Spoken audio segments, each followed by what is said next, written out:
रही रही बात छै हमारो करे जाला करबो म्यूजिक बाय डिविलियर्स। रही रही बात छै हमारो करे जाला मां श्यामा रिकॉर्डिंग स्टूडियो संत कबीर चौक 70। ये के ना करबो बेटी लक्ष्मीनिया तोहरो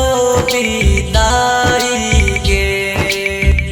तोहरो विदाई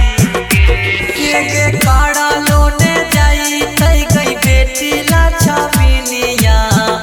तोहरो विदाई गे हाथ छै हमर करे जावा गैला डाली के ना करबो विदाई गे रही रही बात छै हमारो करे जावा करबो के ना विदाई गे रही रही बात छै हमारो करे म्यूजिक बाय डिविलियर्स। रही बात छै हमारो करे जावा करबो के ना विदाई गे हे हो सब दिन रहला बहिना के हो पापा बेटी तोहर पर छाई हो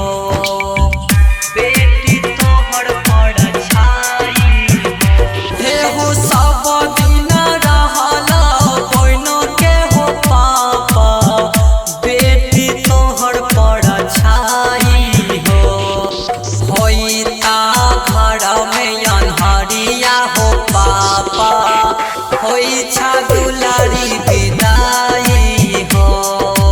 होइता घर में अनहरिया हो पापा होई छा बेटी विदाई हो रही रही बात छै हमारो करे म्यूजिक बाय डिविलियर्स। रही बात छै हमारो करे जावा करबो के ना विदाई गे के विधान लिखाल गई हमें न जाना लिए होई छै बेटी पढ़ाया गे होई छै बेटी पढ़ाया गे के विधान लिखाल गई हमें न जाना लियो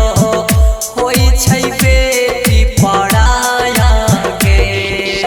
तोड़ा ले तरसै छै रही रही हमारा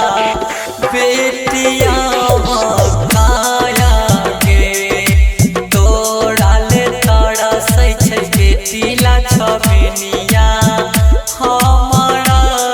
बकाया गे रही रही बात छै हमारो करे म्यूजिक बाय डिविलियर्स। रही बात छै हमारो करे जावा करबो के ना विदाई गे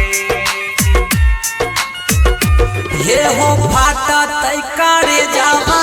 हमारा हो पापा होई तई जाब बिहान हो होई तई जाब बिहान हो हो फाटा तई करे जावा हमारा हो पापा